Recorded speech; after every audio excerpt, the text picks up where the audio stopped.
ماضی میں جو قومیں گزری ہیں ان سے ایک ایک کوتاہی ہوئی اور اس کا خمیازہ ان کو کتنے سخت عذابوں کی صورت میں جو ہے وہ بھگتنا پڑا۔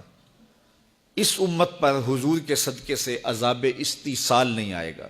عذاب استیصال وہ ہوتا ہے جو قوموں کو برباد کر کے رکھ دے، قوموں کے وجود کو ختم کر دے، جس طرح شہر مدین پر آیا، قوم عاد پر آیا، قوم سمود پر آیا، اصحاب رس پہ آیا، جن لوگوں پہ عذاب آئے، پچھلی امتوں پہ عذاب آئے، کئیوں کو الٹ دیا گیا، کئیوں کی شکلیں بدل دی گئی، کئیوں کو زمین میں دھنسا دیا گیا، کتنے سخت سخت عذاب آئے، لیکن اس امت پر عذاب استیصال نہیں آئے گا، لیکن چھوٹے چھوٹے جھٹکے عذاب کے انہیں پہنچتے رہیں گے۔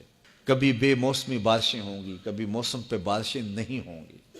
یہ عذاب کی صورت ہے، اللہ کی ناراضگی کی صورت ہے، بلکہ تشتت، افتراق اور لوگوں کا قلبی بودھ، یہ بھی اللہ کی ناراضگی کی صورت ہے۔ گھر کے افراد ہی ایک دوسرے سے گھر میں الجھے ہوئے رہ رہے ہوں گے، گھر کے اندر لڑائی ہوگی، خاندانوں میں الجھاؤ ہوں گے، قبیلوں میں الجھاؤ ہوں گے، شہروں، بستیوں، گلیوں میں لوگ ایک دوسرے سے الجھ رہے ہوں گے، قتل اور حرج عام کر دیا جائے گا، جس طرح کہ حدیث میں آتا ہے، اور وہ دیکھیے ہمارے سامنے موجود ہے۔ اللہ تعالیٰ نے قرآن مجید میں ایک مقام پہ فرمایا وہ اس بات پہ قادر ہے کہ تمہارے اوپر سے اور تمہارے نیچے سے عذاب بھیجے۔ عمومی طور پہ مفسرین نے کہا کہ اوپر کا عذاب یہ ہے کہ آسمان سے پتھر برسیں، نیچے کا عذاب یہ ہے کہ زلزلے آئیں، لیکن حضرت عبداللہ ابن عباس فرماتے ہیں کہ اوپر کا عذاب یہ ہے تمہارے حکمران نااہل ہوں، اور نیچے کا عذاب یہ ہے تمہاری اولاد نافرمان ہوں۔ یہ اوپر نیچے کا عذاب ہے۔ اولاد نافرمان ہو تو بندے کے پلے بچتا کیا ہے؟ بندے کے پلے رہتا کیا ہے؟ ساری زندگی کمائی لٹ گئی نا۔ جن کو کمائی کر کر کے منہ میں نوالے دیتے رہے وہ آگے کھڑے ہو جائیں تو پھر کیا پلے رہتا ہے بندے کے؟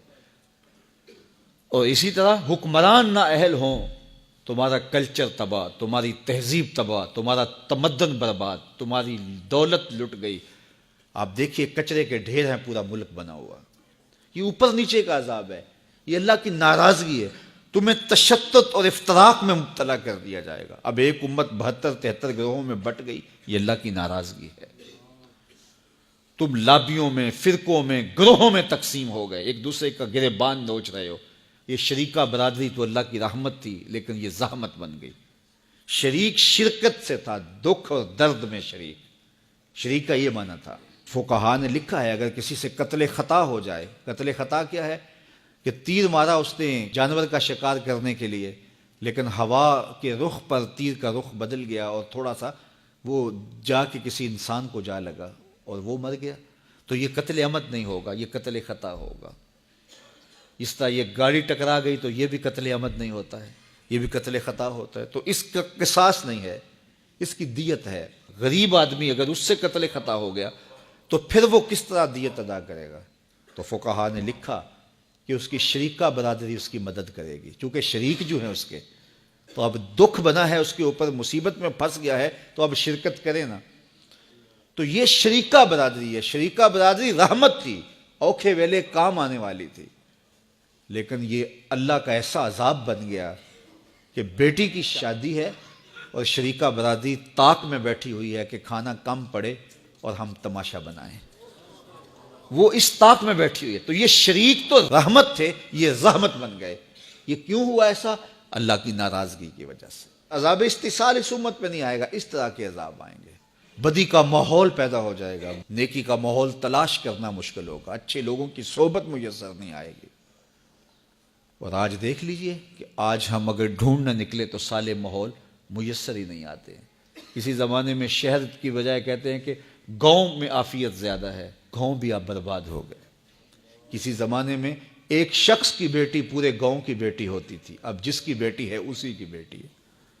تہذیبیں لٹ گئیں، تمدن لٹ گئے، اخلاقیات بگڑ گئے، اولادیں نافرمان ہو گئیں، شوق چشم ہو گئیں، اور حکمران نااہل ہو گئے۔ تو یہ اللہ کے عذاب کی صورتیں ہیں، اللہ کے عذاب کے رنگ ہیں۔ اللہ آپ سب کو سلامت رکھے اور فراوانی رزق، فراوانی علم، فراوانی رضائے الہی سے مالا مال فرمائے۔